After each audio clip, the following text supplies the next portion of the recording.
Nag-post si Bato de la Rosa, mga kabunyog, mga kababayan. Hmm? Um, ang post niyang ito, pinost niya ito kagabi lang, kagabi. Bigla nga itong kumalat itong post niyang ito. Ngayon, itong post niya, kanlong niya yung kanyang apo, mga kabunyog. Yan. Ang sabi niya dito, happy to see you, my apo. Ayan. Ito. Actually, sa mismong Facebook account niya ito, pinost. Happy to see you, my apo. Ano naman talaga yan? Actually, ano na yan? Anong tawag dyan?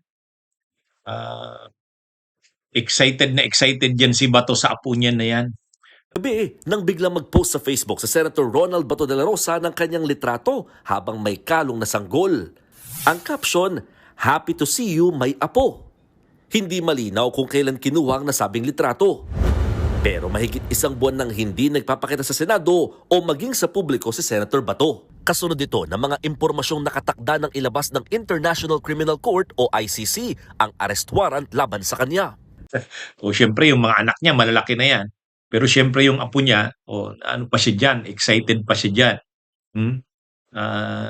Ilan pa lang yata yung apo na yan ni Bato Kaya lang, yun talaga yung yan talaga. Dapat naisip niya yan noon.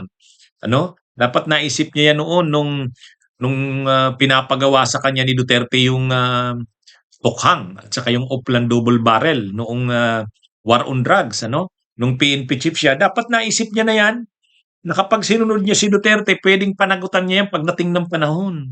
Kawawa ang kanyang mga pamilya, kanyang anak at lalo na mga apo. ha? Yun. Kaya lang, wala na. Sumunod siya kay Duterte. May maganda namang nagawa sa kanya si Duterte. Ginawa siyang PNP chief. Ginawa siyang senador. Naging siyang senador. Kay Duterte nga naman yan. Pero ang kapalit naman noon, ngayon, yung ginawa nila ni Duterte noon sa madugong war on drugs, ang daming pinatay. Ayan, pinagbabayaran niya na ngayon. Nagtatago siya ngayon. Senador nga siya, nagtatago siya. Kahit yung kahit yung niya diyan sa apo niya, patago pa rin. Patago. Actually, nung isang gabi, nag-post yung asawa niya. 'Di ba? Nag-post yung asawa niya. Ang pinost ng asawa niya, nami-miss niya daw si Bato. Ngayon naman, si Bato naman, na-miss niya naman yung apo. Pinost niya naman. Pero yung kasing last na picture na pinost tungkol kay Bato, yung pinost ng asawa niya, nakatalikod silang dalawa. Silang mag-asawa. Ito, nakaharap na si Bato. Kaya lang, hindi malinaw. Kailan ba yan? Matagal ng picture o bago lang? Ngayon, ang pinost yan, nakakuha ng atensyon yan. Kasi syempre, si Bato mismo ang nag-post sa kanyang account. Hindi tulad nung dati na ang nag-post yung asawa niya. Nancy ba yung pangalan ng asawa niya? Nancy de la Rosa?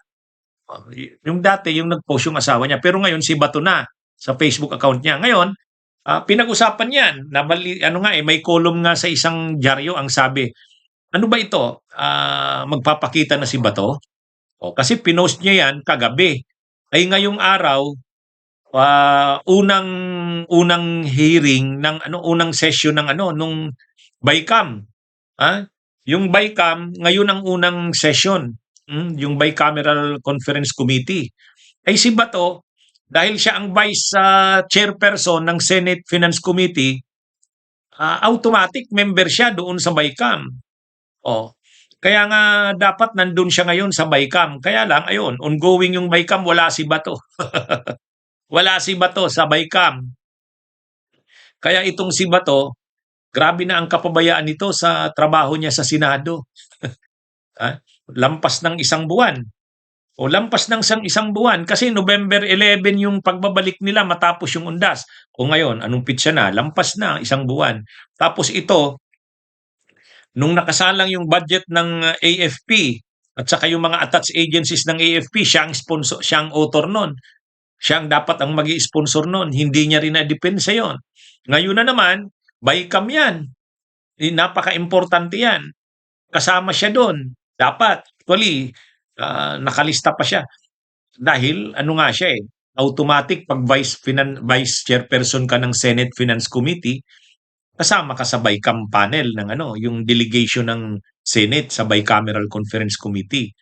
Pero wala, hindi nagpakita si Bato. Ang akala nga magpapakita dahil kagabi nga pinost niya yung na yan, yung picture niya at ng kanyang apo. O di parang ano to? Parang paano na ba ito? Paunang paunang pabatid sa publiko ni Bato na handa na siyang ah, magpakita kasi pinakita niya na niya yung picture ng kanyang apo. Di maraming nagsasabi mukhang a-attend na si Bato sa BICAM. Eh wala pa rin eh. Wala pa rin ngayong araw, wala pa ring Batong nakita doon ah, sa session ng BICAM. Napaka-importante 'yun. Dapat inaasistihan niya si tinutulungan niya si Senate Finance Committee Chairperson Win Gatchalian. Kasi sila dapat ang magkatandem diyan. Eh problema wala eh, walang Bato de la Rosa. Kaya actually sa part ng Senado, dapat na nilang yan, pag-isipan din yan na paano niyan, anong gagawin nila kay Bato? Okay lang ba yang ganyan? Ha? Okay lang ba yang ganyan?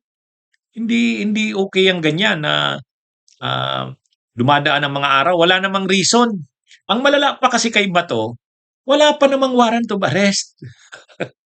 Wala pa namang warrant of arrest. Ay noon, si Lacson, nung nagtago siya noon dahil sa mga ginawang kaso sa kanya nila Arroyo, lalo na ng first gentleman noon na si Mike Arroyo, siyempre ayaw ni Lacson paaresto. O yun, nagtago rin noon si Lacson. Pero yun, nagtago siya nung may lumabas ng arrest warrant. Ito wala pang arrest warrant, nagtatago na si Bato. Kaya natatawa yata si Solicitor General Berberabe. Sabi ni Solicitor General Berberabe, wala pa naman.